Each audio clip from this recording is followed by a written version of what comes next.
Hey guys, this is Hell Hades. This is a Raid Shadow Legends video. Guys, I'm on the test server right now. I'm able to do videos showing you the new Iron Twins. There's two other videos that are dropping at the same time as this when my embargo lifts.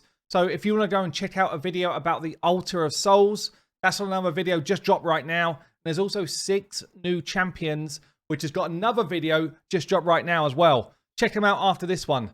This is going to basically be a video all about the new Iron Twins, the new boss that's going to be in our dungeon area. Everyone's going to be able to play this. Once you're level 42, I believe, you can come and crack on and get involved with this. And this is going to be where you start to collect all of the materials to use the Altar of Souls and get all of your awakenings and blessings and that type of stuff rocking on your account. I'll show you a kind of, this is stage 11. It goes up to stage 15 at the moment. I'll show you a run of a team initially, just so you can get a kind of feel for mechanics and stuff here. If you buff before you put decreased speed out, the boss gets a ton of turn meter. So decreased speed is going to be probably the first ability you should land. And it is definitely going to be a really important skill for this. So far, I've kind of found Lady Kimmy to be the most OP champion to do it. But there's going to be a ton of champions, obviously, that have got decreased speed that you could get from your roster. Enemy max HP champions are big. I feel like Armiger's probably the best one, because he's got an enemy max HP skill on a 2-turn cooldown, whereas pretty much everybody else has got a longer cooldown. The only one that kind of rivals him really is Royal Guard, because he also brings that decreased speed that I said about you wanting. So kind of like, you know, you need to weigh up the way you're going to play it. But Armiger for the freebie, again, better than Septimus, better than Coldheart here, you know, because you can only hit for 10% of the boss's max HP anyway. Geo, absolutely busted good here. He's going to do a ton of the damage just from being hit. We get hit a lot. This boss is fast. You can see, though, that when the boss hits certain levels, one of his passives here, he will clean all of the debuffs off him after he attacks. So Geo's debuff will kind of need a bit of good timing to make sure that you're able to get that back on. And you also need to make sure you reapply things like the decreased speed once that ability happens. It's a bit like the Ice Golem slam. When he gets to certain levels, he does a slam, but he also does a full cleanse of his debuff bar. Poisons are strong. He does take poison damage. You can do poison exploder abilities, but again, they only hit for 10% of his max HP, so it's not going to be like a one-shot type of mechanic. And I would say the other thing which I've found is that block damage, stroke like unkillable type teams around that are definitely viable. In fact, I feel like block damage is close to broken as a skill on this boss, or at least like top tier as a skill on this boss. So certainly Helicath if you picked him up, or if you've got people like Dimitha or champions like who's the other dude? Quick pause the video while I go and check. Roshguard the tower. Yeah, any of those kind of champions that have got the really good block damage abilities, that's going to be strong. One of the other things you can do, so the debuff was going up there, the Iron Brand debuff, which is going to be basically a mechanic which makes you take more damage. You can die and revive, and that Iron Brand damage just ticks from 1 again. Yeah, it starts from 0. So actually, revive on death type teams could be a thing in this boss, I think. And straight up just 1 reviver that's super high resistance, not taking all of those debuffs. Your team drops, the reviver picks them back up, and you kind of go again. So I think that could be an option as well. But if you just look at this team, I mean, my Geo did, you know what, 1.3 million versus like 280, 350, 300. Even Armiger there with the max HP hits 700. So Geo is absolutely top tier for this content. I think he's maybe the best damage dealer in the game, unless perhaps Ninja starts to pop off at a later level. But maybe Ninja would just be better. But for the average player, I think Geo's going to be one of the best champions, because it's as you take a hit, you do damage, and you know you're taking a lot of hits. Is this game mode pay to win? We're still not 100% sure. There's definitely a pay to win element. It's a small one at the moment, so you can refill your keys, and you only get 6 for 150 gems per day. You only do it once per day, and that's it. You can't refill again. So far, Raid have not dropped packs ever, or maybe like maybe once or something for like Faction Wars and Doom Tower in terms of key refills. It's very rare that they do anything around keys. So I'd imagine that's going to be about as bad as it gets for keys. So in terms of like getting yourself some of this soul essence or that type of stuff, I feel like that's going to be the kind of major one that they do, is just this kind of gem usage. Whether they sell the actual stuff for the awakening or not, who knows? We don't know yet. Probably they will at some point to try it out. But in terms of this game mode, you're going to have maximum 12 keys a day. I would suggest anyone who is endgame is going to be using 12 keys a day. Yeah, that's just feels like that's going to be the way it goes down. People that are kind of more free to play and, you know, a little bit more, I don't know. They need their gems for other stuff. Yeah, probably will not be doing this because it is also quite expensive to play the game mode. You know, we're talking 18 energy for stage 11. When you get to stage 15, we're talking 20 energy. It's quite a lot for you to do that 12 times in a day. It's a big chunk of your energy that's getting used. Obviously, you want to push for the higher levels as much as you can because you move from just getting the coins to getting the essence to getting the fancy essence, yeah? And we've already got, this is going to be, as soon as the patch actually goes live, we'll update this to show the real information. But hellhades.com, you can go to our stages tool and you will be able to pick in dungeons the Iron Twins Fortress. And this is quite interesting. So we're able to see the stats of the boss, yeah? And it's pretty, I mean, it scales quickly.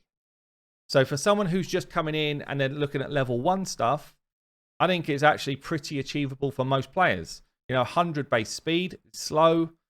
He's not got too much kind of crazy stats.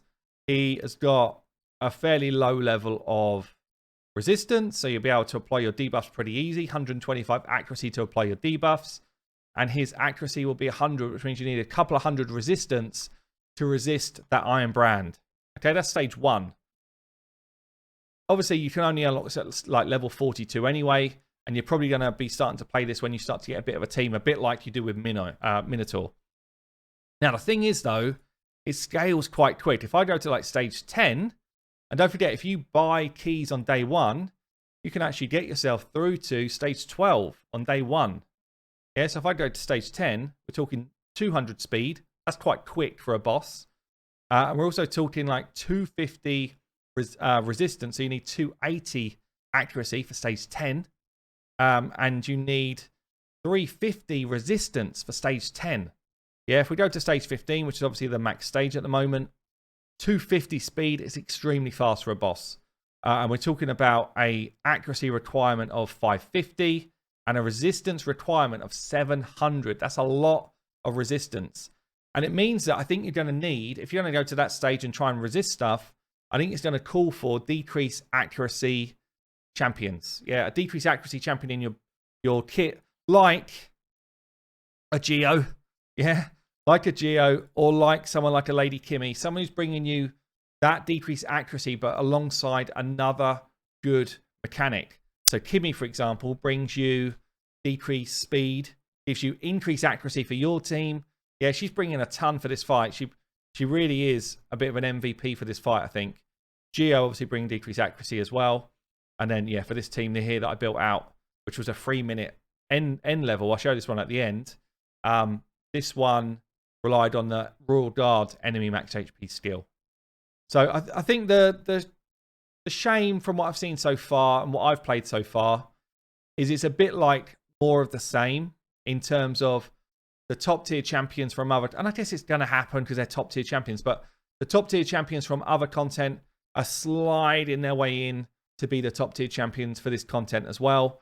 And I'm sure I've not tried to go full like speed mode yet. Maybe I'll try that on stream tonight if I get time and we can kind of play around with different team comp ideas. But I could see that, you know, reset type teams can be done. And this can be a fast farm once you get it going. Maybe like a minute type of farm, I reckon, once you get a really strong team going in here. One of the other things I wanted to show you, which is quite interesting if you're not sure about whether you would use gems or not, is the Void Affinity, which I think will only land on a Sunday. It's live for me right now. I'm recording on a Sunday. It's actually got a lot more rewards than the other affinities. So you're talking like 340 of the coins for stage 15, 8s, 7s, 11s. Yeah, if you see the numbers here, if I flip it to Magic, for example, I look at the rewards, it's almost half of the rewards for every other affinity other than Void. The stats are all the same, but, oh no, sorry, the stats are not all exactly the same. Some of the resistances and stuff are a little bit different. So I'd suggest when this goes live, check it out. But certainly, if you're going to spend 150 gems on any day, it feels like Sunday would be the day to do it. So just to cap it off, I'll show you a level 15 team here with the kind of Lady Kimmy Royal Guard type comp. And you get a feel for the type of scaling up that we see. So I do have a high accuracy Kimmy to get my decreased accuracy on him. I've got a high resistance Mithrala, so she's not going to be taking any of these debuffs. I built a high resistance Helicaf as well, but just because he was unbuilt on my account. And he's now rocking about 500 odd resistance. With that decreased accuracy, you see he's not getting the Iron Brand, whereas everyone else who's sitting at normal whatever resistance is, they are getting the Iron Brand. But you can see really, I mean, Kimmy is just so damn good for this.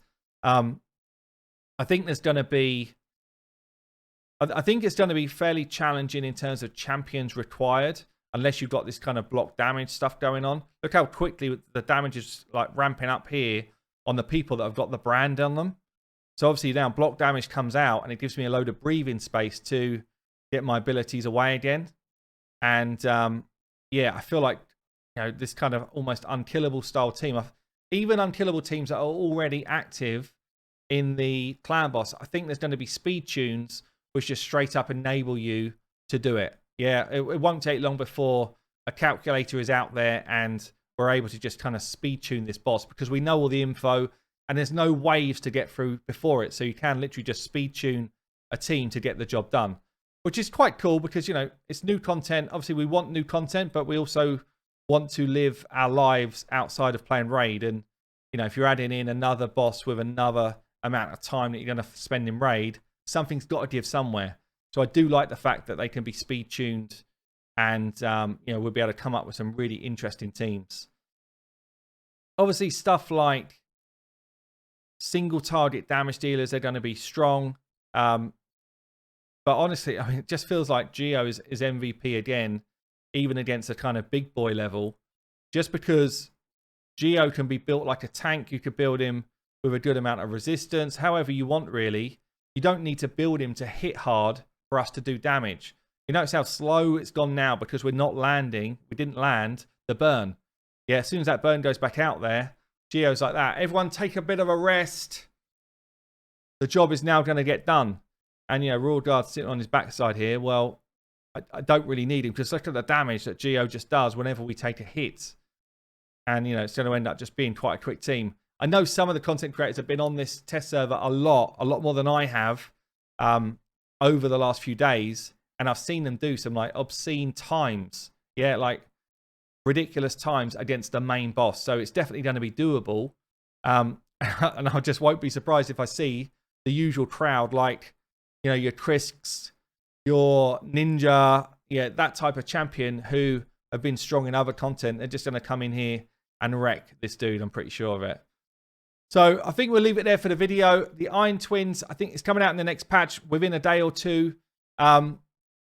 As I say, don't forget to go and check out my other videos that have just dropped on the new test server stuff. There's certainly one of the new legendary champions that looks absurdly disgusting. Like such a cool looking champ. And we're going to be testing her out on tonight's stream at 8 PM UK time, Hell Hades TV. Come and join me on Twitch. I've been Hell Hades. I'll catch you later.